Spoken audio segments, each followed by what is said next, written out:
नमस्कार दोस्तों, आप सभी का स्वागत है मेरे YouTube चैनल माई एक्सीलेंस पर। जैसा कि आप स्क्रीन पे देख रहे हैं, अब प्रश्न उत्तर याद रखना और भी आसान हो गया है। ये बिल्कुल सही है। ये वीडियो देखकर आपको ज़रूर इस बात का अंदाज़ा हो जाएगा। तो आज हम आप सभी के लिए लेकर आए हैं कक्षा 7 हिंदी पाठ 16 भौर और बरखा। तो आज हम इस छोटी सी कविता के सभी प्रकार के प्रश्न उत्तर आज की हमारी इस वीडियो में करेंगे। अगर आप इस चैनल पर पहली बार आए हैं तो आप इसे सब्सक्राइब करें, लाइक करें और अपने दोस्तों के साथ शेयर करें। तो आइए आज की वीडियो को शुरू कर लेते हैं। तो हमारे सामने आपका पहला प्रश्न ये रहा, भौर और बरखा कविता की रचयिता हैं। भौर और बरखा जो कविता है वो किसने लिखी है? सुभद्रा कुमारी चौहान ने, मीराबाई ने, महादेवी वर्मा ने या विनीता पांडे ने। तो आपने कविता को पढ़ा है, तो ये किसने रचित की है, किसने लिखी है? मीराबाई ने। तो हमारा इसका उत्तर हो जाएगा सेकंड, मीराबाई। नेक्स्ट क्वेश्चन में आते हैं, इस कविता में किसको जगाने का प्रयास किया जा रहा है? ग्वाल बाल को, बालक कृष्ण को, राधा को या कवयित्री मीराबाई को। तो हमने कविता को पढ़ा था, तो जो माँ यशोदा है वो अपने पुत्र कान्हा अर्थात कृष्ण को जगाने का प्रयास कर रही हैं। तो यहाँ भी हमारा ऑप्शन हो जाएगा सेकंड। आगे बढ़ते हैं, दही कौन बिला रही है? मतलब दही कौन मथ रहा है? राधा मथ रही है, यशोदा, गोपियाँ या ग्वाल बाल। हमने कविता में पढ़ा था कि जो दही है वो कौन मथ रही थी? गोपियाँ। कौन? गोपियाँ। तो उनकी झंकारे की आवाज़ आ रही थी ना, वो दही मथ रही थी तब। तो इसका सही ऑप्शन होगा थर्ड, गोपियाँ। तो आगे नेक्स्ट क्वेश्चन में आते हैं, कृष्ण को जगाने के लिए द्वार पर कौन खड़े हैं? ऑप्शन है सारे ग्वाल बाल, यशोदा, राधा, देव और दानव। तो जैसा कि हमने कविता में भी पढ़ा था कि कृष्ण को जगाने के लिए कौन द्वार पर आ गए हैं? सभी देवी और देवता, जो मनुष्य है और देवी देवताएं, उन्हें जगाने के लिए आ गए थे। तो नेक्स्ट आगे क्वेश्चन में बढ़ते हैं, ग्वाल बालकों के हाथ में क्या है? ग्वाल बालकों के हाथ में मक्खन है, रोटी मक्खन है, रोटी है, मिश्री है। तो आपका सही जवाब होगा रोटी मक्खन। क्या होगा? रोटी मक्खन।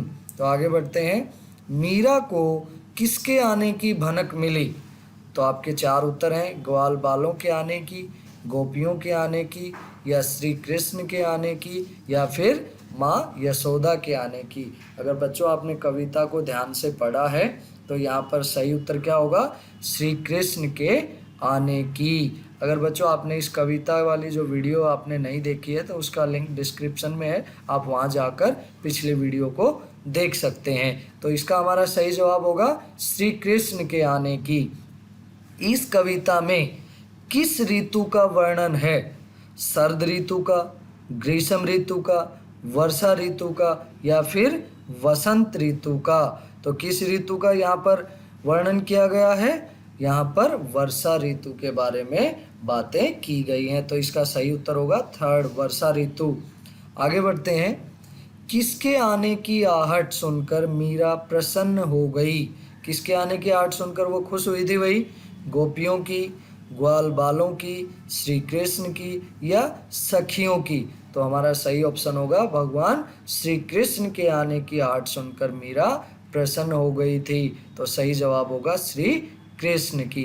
तो आप सभी की सुविधा के लिए यहाँ पर मैंने उत्तर भी मेंशन कर दिए हैं, तो आप यहाँ से भी राइट ऑप्शन को चेक कर सकते हैं। तो चलिए आगे बढ़ते हैं वीडियो में। आगे हमारा क्वेश्चन है, नीचे दी गई पंक्ति का आशय अपने शब्दों में लिखिए। माखन रोटी हाथ में लीनी गौवन के रखवार। तो इसका क्या अर्थ है? गायों की रखवाली करने वाले तुम्हारे दोस्त ग्वालों या ग्वाले जो हैं, उन्होंने रोटी और मक्खन हाथ में लिया हुआ है और वे तुम्हारा इंतजार कर रहे हैं। जो माँ यशोदा है, जब श्री कृष्ण को उठा रही थी तो वे उन्हें कहती हैं कि माखन रोटी हाथ में लीनी गौवन के रखवारे, अर्थात जो तुम्हारे मित्र ग्वाले हैं वो रोटी मक्खन को हाथ में लिए हुए तुम्हारा बाहर इंतजार कर रहे हैं, अब उठ जाओ। तो आगे बढ़ते हैं नेक्स्ट क्वेश्चन में। पढ़े हुए पद के आधार पर ब्रज की भोर का वर्णन कीजिए। अर्थात जो आपने काव्यांश पढ़े हैं उनके आधार पर जो ब्रज की भोर, भोर क्या होता है, सुबह का समय, उसका वर्णन करना है। तो क्या था देखिए, ब्रज में भोर होते ही ग्वालने घर घर में दही बिलोने लगती हैं। जो ग्वालिन हैं वो सभी घर में जो ग्वालिन है वो दही मथने लगती हैं। उनकी चूड़ियों की मधुर झंकार वातावरण में गूंजने लगती है। घर घर में मंगलाचार होता है, अर्थात मंगल गीत गाए जाते हैं या पूजा पाठ किया जाता है। ग्वाल बाल गौओं को चराने के लिए वन में जाने की तैयारी करने लगते हैं। तो ये होता है सुबह सुबह। तो आगे बढ़ते हैं। मीरा को सावन मन भावन क्यों लगने लगा भाई?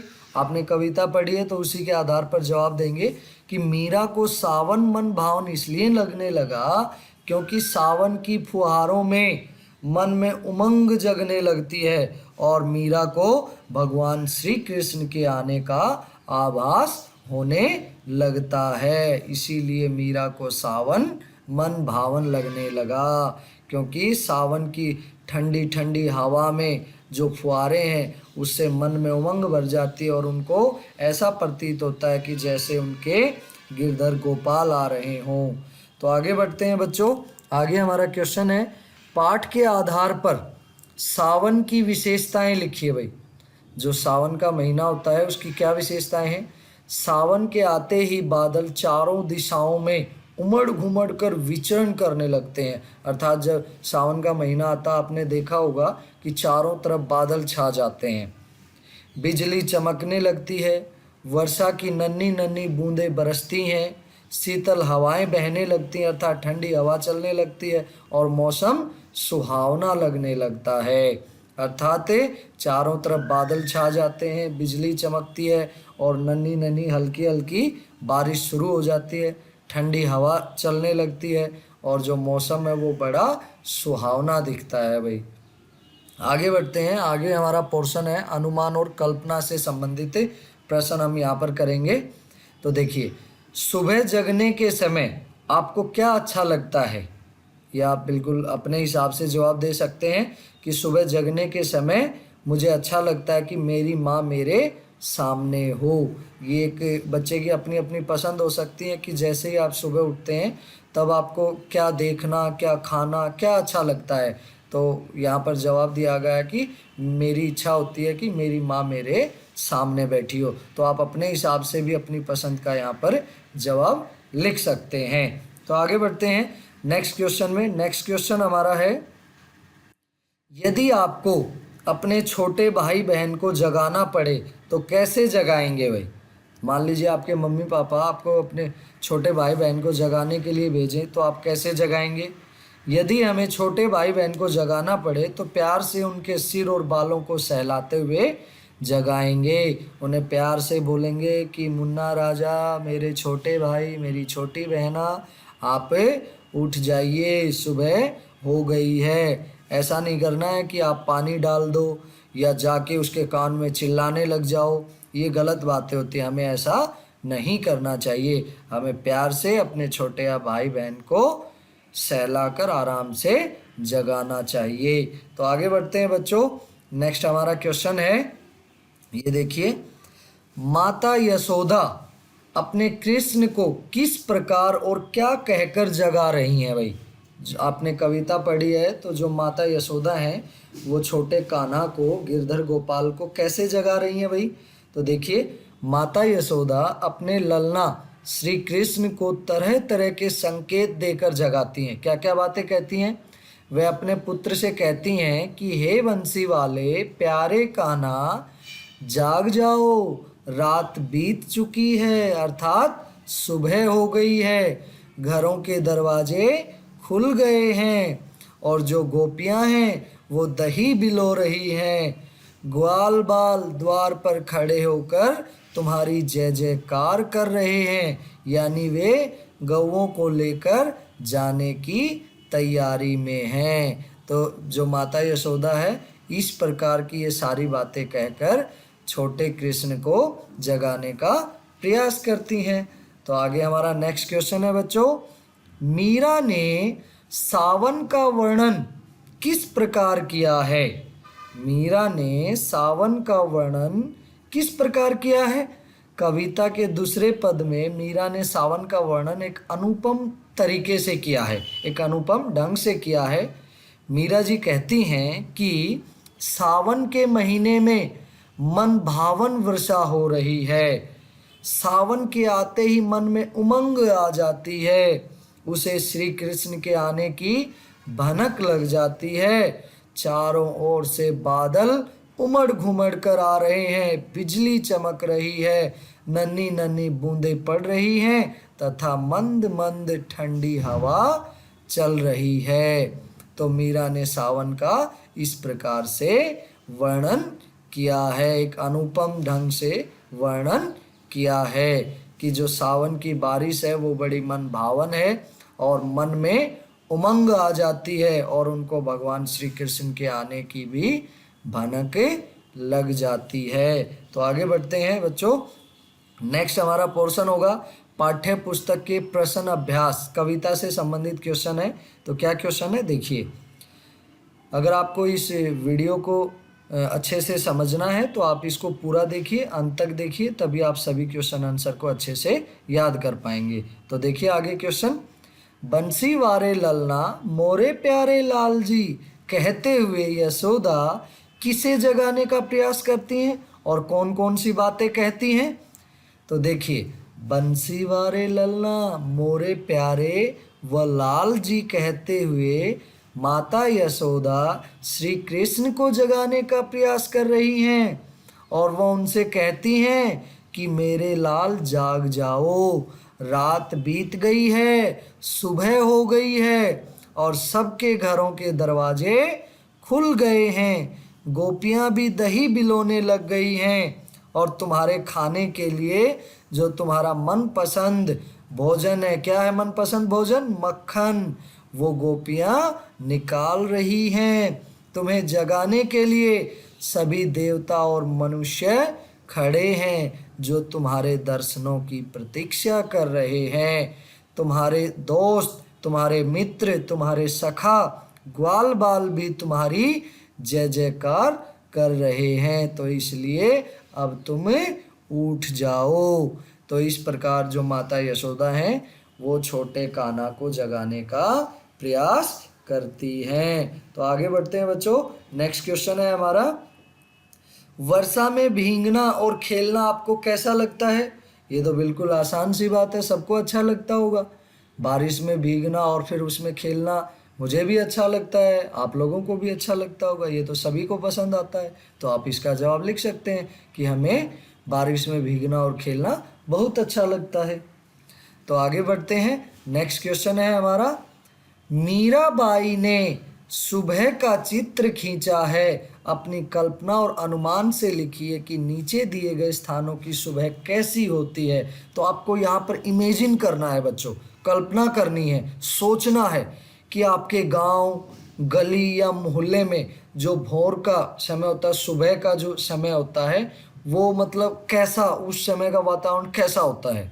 मतलब आप इमेजिन करके लिख सकते हैं कि गांव में लोगों की चहल पहल शुरू हो जाती है, गांव में गायें रंभाने लगती हैं, मतलब पशुओं की आवाज़ें आने लगती हैं, पक्षी चहचहाने लगते हैं, कुछ लोग सुबह सुबह मंदिर जाने लगते हैं, कई सैर पर जाते हैं, किसान हल लेकर खेतों पर जाने को तैयार हो जाते हैं। तो ये जितनी भी चीज़ें आपको दिखाई देती हैं सुबह के समय आपके गांव, गली या मोहल्ले में, तो वो सारी चीज़ें आप यहाँ पर लिख सकते हैं। तो आगे बढ़ते हैं। ख में, रेलवे प्लेटफॉर्म का कैसे दृश्य होता है भाई सुबह का? तो यहाँ भी लिखेंगे, रेलवे प्लेटफॉर्म पर सुबह सुबह गाड़ी पकड़ने, रेल का इंतज़ार करते लोग दिखाई देते हैं, वहाँ स्टेशन पर बैठे रहेंगे। रेलवे स्टेशन पर गाड़ियों का आवागमन होने लगता है, मतलब गाड़ियाँ आने जाने लगती हैं, सवारियाँ उतरती चढ़ती रहती हैं। प्लेटफॉर्म पर सफाई कर्मचारी झाड़ू लगाते दिखाई देते हैं, मतलब वो अपना काम करते दिखाई देते हैं। तो और भी जो चीज़ें आपको वहाँ पर दिखाई पड़ती हैं वो सब चीज़ें आप यहाँ लिख सकते हैं, ये आप अपने हिसाब से कर सकते हैं। आगे बढ़ते हैं। नदी या समुद्र के किनारे, कल्पना कीजिए कि भाई नदी या समुद्र के किनारे कैसा दृश्य होगा। नदी या समुद्र के किनारे सुबह का वातावरण बिल्कुल शांत होता है, उनमें जल धीमी गति से प्रवाहित होता रहता है, कुछ लोग सैर करते हुए भी वहाँ पर दिखाई दे जाते हैं। तो इस तरह नदी या समुद्र के किनारे का दृश्य होगा। अब पहाड़ों का कैसा दृश्य होगा भाई सुबह का? पहाड़ों पर प्रातः लुभावनी लगती है, अर्थात जो सुबह होती है वो सबको लुभावनी लगती है, सब लोग आकर्षित हो जाते हैं उनकी तरफ। उगते हुए सूरज की किरणें अत्यंत मनोरम दृश्य उपस्थित करती हैं, मंद मंद हवाएं यहाँ चलती रहती है। तो ये सब बातें आप यहाँ पर लिख सकते हैं। बच्चों अगर आप इसको अच्छे से समझ पा रहे हैं तो आप अपने दोस्तों के साथ इसे शेयर जरूर करें। तो चलिए आगे बढ़ते हैं। आगे हमारा क्वेश्चन है भाषा की बात से संबंधित। कृष्ण को गौवन के रखवारे कहा गया है, जिसका अर्थ है गौओं का पालन करने वाला। इसके लिए एक शब्द दें भाई, मतलब गौओं का पालन करने वाला कौन होता है? जैसे गोपाल बोल देते हैं, गोपाला या गौपालक बोल देते हैं। तो इस तरह आप ऐसे, जैसे ज़्यादा पढ़ने वाले को हम पढ़क्कू बोल देते हैं ना, जैसे जो हर समय पढ़ाई ही करता रहता है उसको हम पढ़क्कू कह देते हैं। ऐसे ही गौओं का पालन करने वाला गौपालक या गोपाला बोल देते हैं। भगवान कृष्ण को भी गोपाल कहते थे, क्योंकि वो गौओं को चराने, उनकी देखभाल करते थे, चराने ले जाते जंगल में और उनकी देखभाल करते थे। तो आगे बढ़ते हैं बच्चों। नेक्स्ट क्वेश्चन हमारा है, नीचे दो पंक्तियां दी गई हैं, इनमें से पहली पंक्ति में रेखांकित शब्द 2 बार आए हैं। तो देखो कुछ शब्द हैं जो बार बार 2 बार प्रयोग हुआ है, और दूसरी पंक्ति में भी 2 बार। इन्हें पुनरुक्ति कहते हैं, पुनः प्लस उक्ति, पुनरुक्ति शब्द बोलते हैं। पहली पंक्ति में रेखांकित शब्द विशेषण है और दूसरी पंक्ति में संज्ञा है। तो देखिए जैसे नन्ही नन्ही बूंदन मेहा बरसे, यहाँ भी नन्ही नन्ही 2 बार आया है। फिर घर घर खुले किवारे, यहाँ भी घर घर 2 बार आया है, किंतु अंतर है इनमें।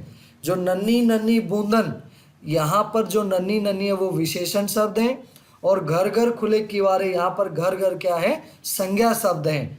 क्यों है? क्योंकि देखिए विशेषण वो शब्द होते हैं जो संज्ञा शब्दों की विशेषता को बताते हैं। तो यहाँ पर जो नन्ही नन्ही है वो बूंदन एक संज्ञा शब्द है, उसकी विशेषता बता रहे हैं। बूंदन की बूंदे कैसी हैं? नन्ही नन्ही, छोटी छोटी बूंदे, तो बूंदों की विशेषता बता रहे हैं नन्ही नन्ही। यहाँ पर घर घर खुले किवारे, यहाँ पर मतलब जो घर घर है वो एक खुद संज्ञा शब्द है, यहाँ कोई विशेषता नहीं बताई जा रही है, संज्ञा शब्द के तौर पर प्रयोग हुए हैं। तो आगे बढ़ते हैं। इस प्रकार के 2 उदाहरण खोजकर वाक्य में प्रयोग कीजिए और देखिए कि विशेषण तथा संज्ञा की पुनरुक्ति के अर्थ में क्या अंतर है भाई। जैसे मीठी मीठी बातें, फूल फूल महके। अब जैसे मीठी मीठी यहाँ पर 2 बार आया है, लेकिन ये किस तरह यूज हुआ है? विशेषण की तौर पर। बातों की विशेषता बताई, कैसी बातें? मीठी मीठी बातें। फूल फूल महके, फूल फूल यहाँ पर क्या है? संज्ञा शब्द है। तो यहाँ पर देखिए उत्तर में आप देख सकते हैं आपकी स्क्रीन पर, तो विशेषण पुनरुक्ति और फिर बाद में संज्ञा पुनरुक्ति से कुछ उदाहरण दिए हुए हैं। तो हम ये करेंगे, देखिए गरम गरम से, माँ ने गरम गरम पकोड़े बनाए। तो ये जो गरम गरम है यहाँ विशेषण के तौर पर प्रयोग हुए हैं। विशेषण कैसे? क्योंकि पकोड़े, पकोड़े क्या है? संज्ञा शब्द है। जो शब्द संज्ञा शब्दों से पहले आकर उनकी विशेषता को बताते हैं उन्हें हम विशेषण शब्द कहते हैं। तो यहाँ पर पकोड़ों की विशेषता बताई जा रही है कि पकोड़े कैसे हैं? गरम गरम। पुनरुक्ति भी हो गया और विशेषण भी हो गया। फिर आगे है तरह तरह, बगीचे में तरह तरह के फूल खिले थे। अब ये तरह तरह भी क्या? विशेषण शब्द है, फूलों की विशेषता बता रहा है। फूल कैसे थे? तरह तरह के। फिर आगे सुंदर सुंदर, रमा ने सुंदर सुंदर साड़ियों का चुनाव कर लिया। अब यहाँ सुंदर सुंदर भी क्या है? विशेषण शब्द है। साड़ी की विशेषता बता रही है, साड़ियाँ कैसी हैं? सुंदर सुंदर साड़ियाँ हैं। तो ये साड़ी क्या है? संज्ञा शब्द है, और सुंदर सुंदर जो पुनरुक्ति शब्द है ये क्या है? विशेषण है। फिर आगे है मीठे मीठे, सबरी ने मीठे मीठे बेर राम को खिलाए। तो यहाँ बेर की विशेषता हो गई, बेर कैसे हैं? मीठे मीठे। तो ये थे हमारे पुनरुक्ति विशेषण शब्द। अब आगे पढ़ेंगे पुनरुक्ति संज्ञा शब्द। तो देखिए जैसे गली गली, नेताओं ने गली गली में प्रचार शुरू कर दिया। जब इलेक्शन आते हैं तो नेता लोग गली गली घूमना शुरू कर देते हैं। तो देखो यहाँ पे गली गली के बाद कोई ऐसा संज्ञा शब्द नहीं है ना जो इसकी विशेषता बताए। तो गली गली खुद क्या है कि संज्ञा शब्द है। तो यहाँ पर क्या हुआ, पुनरुक्ति संज्ञा शब्द। नेक्स्ट है गांव गांव। सरकार ने गांव गांव में कुएं खुदवाने का प्रस्ताव जारी किया। तो यहाँ गांव गांव के बाद भी कोई संज्ञा शब्द नहीं है जिसकी ये विशेषता बता रहे हो। तो ये यहाँ भी क्या है, खुद संज्ञा शब्द है, पुनरुक्ति संज्ञा शब्द बोलेंगे। फिर आगे है बच्चा बच्चा। मोहल्ले का बच्चा बच्चा यह बात जान गया कि मंदिर में चोरी पुजारी ने नहीं की है। तो बच्चा बच्चा यहाँ भी ये दोनों क्या है, संज्ञा शब्द हैं। यहाँ कोई विशेषता नहीं बता रहे हैं। जैसे ऊपर वाले वाक्यों में ये सब गरम गरम, तरह तरह, सुंदर सुंदर, मीठे मीठे, ये शब्द विशेषताएं बता रहे थे, तो इसलिए ये विशेषण पुनरुक्ति शब्द थे। किंतु ये सब नीचे वाले संज्ञा पुनरुक्ति शब्द हैं। ऐसे ही वन वन। राम लक्ष्मण और सीता वनवास के समय वन वन भटकते रहे। तो वन वन भी क्या है, संज्ञा शब्द हैं। तो ये थी बच्चों हमारी विशेषण और संज्ञा पुनरुक्ति शब्द। उम्मीद आपको अच्छे से समझ आया होगा। तो आगे बढ़ते हैं। आगे हमारा क्वेश्चन क्या है, ये ध्यान से देखिएगा। आगे हमारा क्वेश्चन है, मीरा और कृष्ण की भक्ति के बारे में 5 वाक्य लिखिए। ये थोड़ा क्रिएटिव है, ये आपको खुद से ही लिखना है। जैसे आपने कविता पढ़ी है भौर और बरखा, या पहले भी आपने कोई मीरा जी द्वारा लिखित कोई भी कविता पढ़ी होगी, तो उसमें भी उन्होंने भगवान श्री कृष्ण का ही वर्णन किया होगा, क्योंकि ये भगवान श्री कृष्ण की एक अनन्य भक्त थी। तो उनकी भक्ति के बारे में यहाँ पर आपको 5 वाक्य लिखने हैं। 5 वाक्य क्या लिखेंगे, देखिए। जैसे कवयित्री मीरा कृष्ण की परम भक्त थी, ये बात लिख सकते हैं।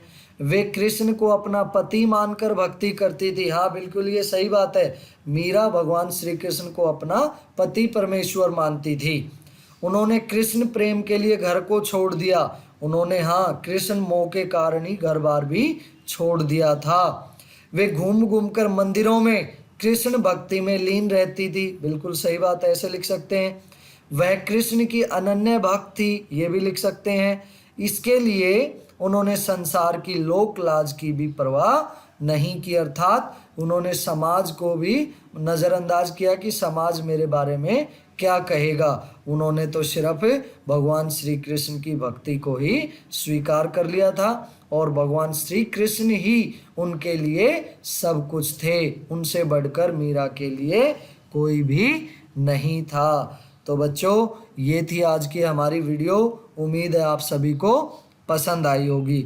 इससे पहले वाली वीडियो देखने के लिए मैं डिस्क्रिप्शन में लिंक दे रहा हूँ इस कविता के बारे में, आप वहाँ से उस लिंक से उस वीडियो को देख सकते हैं। तो धन्यवाद बच्चों।